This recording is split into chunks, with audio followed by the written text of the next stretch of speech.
তোমরা যারা ক্যালকাটা ইউনিভার্সিটির আন্ডারে সেমিস্টার 4-এর ছাত্রছাত্রী আছো এবং তোমাদের ইতিহাস সাবজেক্টে এমডিসি কোর্স অর্থাৎ পাস কোর্সে আছে, তোমাদের জন্য আজকের ক্লাসটা খুবই গুরুত্বপূর্ণ।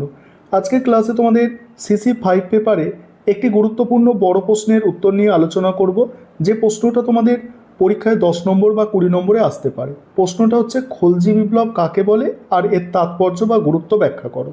প্রথমে ইন্ট্রোডাকশন অর্থাৎ ভূমিকা। 1290 খ্রিস্টাব্দে দিল্লির সুলতানি সাম্রাজ্যের ইতিহাসে একটি অভাবনীয় ও যুগান্তকারী ঘটনা ঘটে, যা ভারতের ইতিহাসে খলজি বিপ্লব নামে সুপরিচিত। ইলবারি তুর্কি বা দাস বংশের শেষ অযোগ্য সুলতান কায়ুমার্সকে সিংহাসনচ্যুত করে জালালউদ্দিন ফিরোজ খলজি দিল্লির সিংহাসনে আরোহণ করেন এবং খলজি বংশের প্রতিষ্ঠা করেন। প্রখ্যাত ঐতিহাসিক মোহাম্মদ হাবিব এই ক্ষমতা হস্তান্তরকে নিছক একটি রাজবংশের পতন ও নতুন রাজবংশের উত্থান না বলে একটি বিপ্লব আখ্যা দিয়েছেন, কারণ এর মাধ্যমে রাষ্ট্রের মৌলিক কাঠামো ও চরিত্রের আমূল পরিবর্তন হয়েছিল।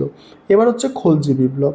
ঐতিহাসিকদের মতে খলজিদের এই ক্ষমতা দখল কোনো সাধারণ রাজনৈতিক ঘটনা ছিল না, এটি ছিল একটি গভীর রাজনৈতিক ও সামাজিক পরিবর্তন। ইলবারি তুর্কিরা দীর্ঘকাল শাসন করার ফলে বিশ্বাস করত যে শাসন ক্ষমতার ওপর তাদের জন্মগত ও একচেটিয়া অধিকার রয়েছে এবং তারা তথাকথিত অভিজাত তুর্কি ছাড়া অন্য কোনো শ্রেণীকে প্রশাসনের উচ্চ পদে নিয়োগ করত না। খলজিরা জাতিতে তুর্কি হলেও তারা দীর্ঘকাল আফগানিস্তানে খলজ নামক অঞ্চলে বসবাস করেছিল। সেখানকার স্থানীয় পরিবেশ ও সংস্কৃতির প্রভাবে তাদের আচার আচরণ ও জীবনযাত্রা অনেকটাই বদলে গিয়েছিল। তাই দিল্লির অহংকারী অভিজাত তুর্কিরা খলজিদের অতুর্কি বা নিচু বংশজাত বলে অবজ্ঞা করত। জালালউদ্দিন খলজি সিংহাসন আরোহণের মাধ্যমে ইলবারি তুর্কিদের এই দীর্ঘদিনের একচেটিয়া জাতিগত আধিপত্য চিরতরে অবসান ঘটে। শাসন ব্যবস্থায় রক্ত বা বংশের গরিমা ভিত্তিহীন প্রমাণিত হয়। জন্ম পরিচয়ের বদলে যোগ্যতা ও প্রতিভার ভিত্তিতে ভারতীয় মুসলমান এবং অন্যান্য মিশ্র ও অতুর্কি সম্প্রদায় প্রশাসনের উচ্চ পদে বসার সুযোগ পায়।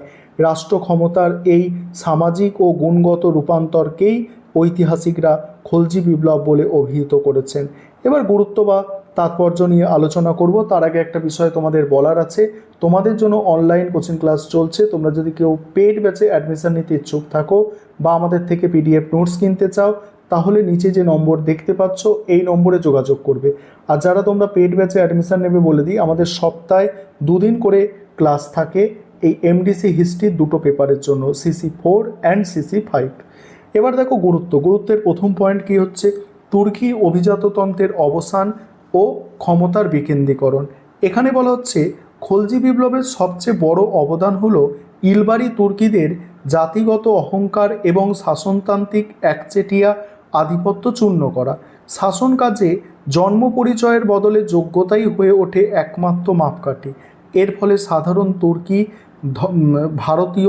ভারতীয় ধর্মান্তরিত মুসলমান এবং অন্যান্য অবহেলিত মানুষ মেধা ও যোগ্যতার ভিত্তিতে রাষ্ট্রীয় উচ্চ পদে নিযুক্ত হওয়ার সুযোগ পান। ফলে রাষ্ট্রের সামাজিক ভিত্তি অনেক বেশি প্রসারিত হয়। তারপরে হচ্ছে ধর্ম ও রাজনীতির পৃথকীকরণ। খলজি যুগে, বিশেষ করে আলাউদ্দিন খলজির রাজত্বকালে, রাষ্ট্র পরিচালনার ক্ষেত্রে উলেমাদের মানে ধর্মীয় নেতাদের প্রভাব পুরোপুরি খর্ব করা হয়। আলাউদ্দিন স্পষ্ট জানিয়ে দেন যে রাষ্ট্রের মঙ্গলের জন্য এবং রাজনৈতিক স্বার্থে যা প্রয়োজনীয় তিনি সেটাই করবেন। এর জন্য শরীয়তের অনুমোদন আছে কি নেই তা নিয়ে তিনি মাথা ঘামাবেন না।